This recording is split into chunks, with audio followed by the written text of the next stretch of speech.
Galloway, eHouse garden expert, and here are my tips for growing a beautiful organic garden. If you've noticed clouds of tiny insects hovering above the soil on your houseplants, you've got a problem. Indoor gnats, which are also sometimes called fungus gnats, aren't just annoying.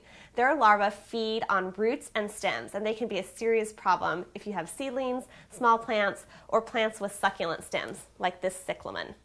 Luckily, you don't have to resort to using harsh chemicals to get rid of these obnoxious little pests.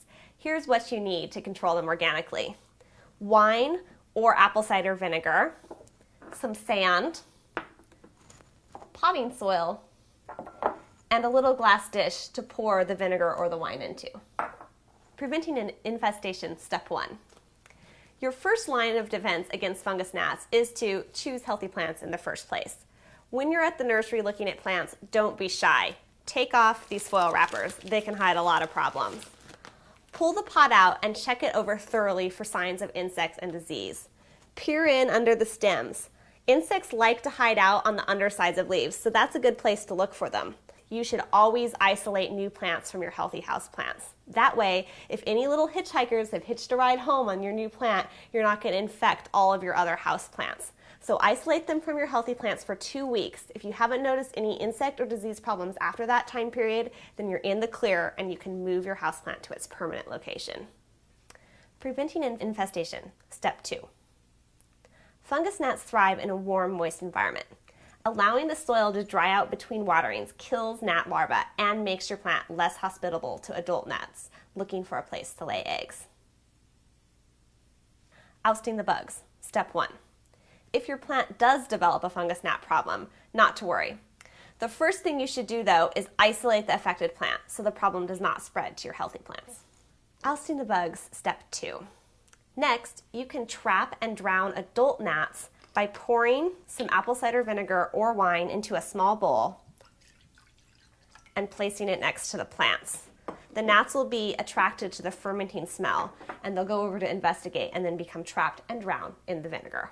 Ousting the bugs, step 3. Fungus gnats prefer moist soil with a lot of organic matter, so you can make your plant less attractive by removing 1/4 inch of the soil at the top of the plant and replacing it with sand.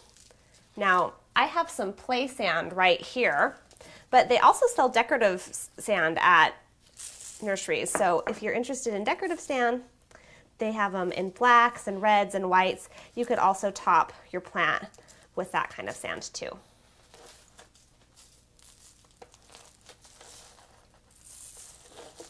Step 4. If the vinegar and sand treatments don't get your fungus gnat population under control, then you're going to need to repot the plant in sterile potting soil. What you're going to want to do is gently remove the plant from its pot, and if it's pot bound, you're going to want to tease the roots apart. If you notice any diseased or rotting roots, you could go ahead and trim those out.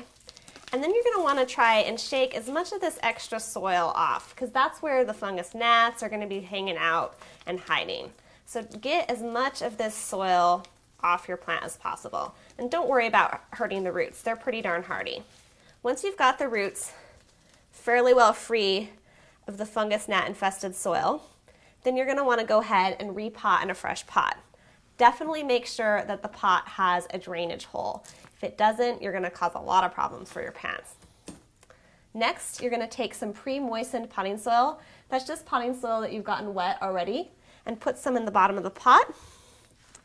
And you're going to then stick your plant in, spreading its roots out wide.